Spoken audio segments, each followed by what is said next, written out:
TV Karimnagar. Mahashivratri సందర్భంగా మేడ్చల్ జిల్లా కీసరగుట్ట భక్తులతో కిటకిటలాడింది. శ్రీ భవానీ రామలింగేశ్వర స్వామి ఆలయంలో మాజీ ఎంపీ సంతోష్ కుమార్ ప్రత్యేక పూజలు, అభిషేకాలు చేశారు.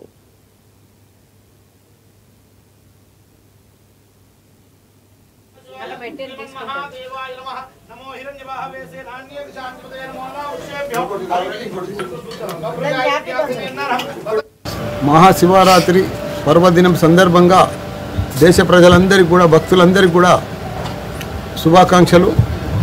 ఈరోజు మా సౌత్లోనే పెద్ద టెంపుల్ రామలింగేశ్వర స్వామి టెంపుల్ కీసర ఈ బ్రహ్మోత్సవాలు కూడా పెద్ద ఎత్తున జరుగుతున్నాయి. ఈ టెంపుల్కి కూడా ఒక 5-6 లక్షల మంది వస్తున్నారు. అధికారులు కానీ, పోలీస్ అధికారులు కానీ, కలెక్టర్ కానీ చాలా పర్ఫెక్ట్గా అన్ని విధాల భక్తులకు సౌలభ్యం చేసిండ్రు. పర్ఫెక్ట్ వాళ్ళకి అన్నీ కూడా అన్నదాన భోజనాలు కూడా 5-6 వైశ్య సంఘం కానీ, రెడ్డి సంఘం కానీ, వంజర్ సంఘం కానీ అందరు సంఘాలలో కూడా అన్నదానాల కార్యక్రమాలు కూడా సురువు చేస్తున్నారు. కొత్తగా చైర్మన్ అయ్యిండు నారాయణ శర్మ గారు. అందరు కూడా బాగా పనిచేస్తున్నారు.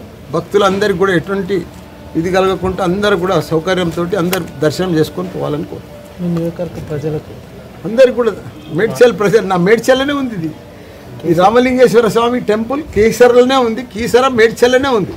ఆయన దయ వల్లనే నేను ఎంపీ అయినా, మినిస్టర్ అయినా, ఇప్పుడు ఎమ్మెల్యే కూడా ఉన్నా. నాకు ఆయన దయ ఎంత ఉన్నదనుకుంటున్నావు కీసర స్వామిది? ఇవాళ మల్లారెడ్డి మీ ఎమ్మెల్యే అంటే ఏమనుకుంటున్నావు? భారతదేశంలోనే 3 యూనివర్సిటీలు, పెద్ద విద్యా సంస్థ, ఇండియాలోనే పెద్ద విద్యా సంస్థ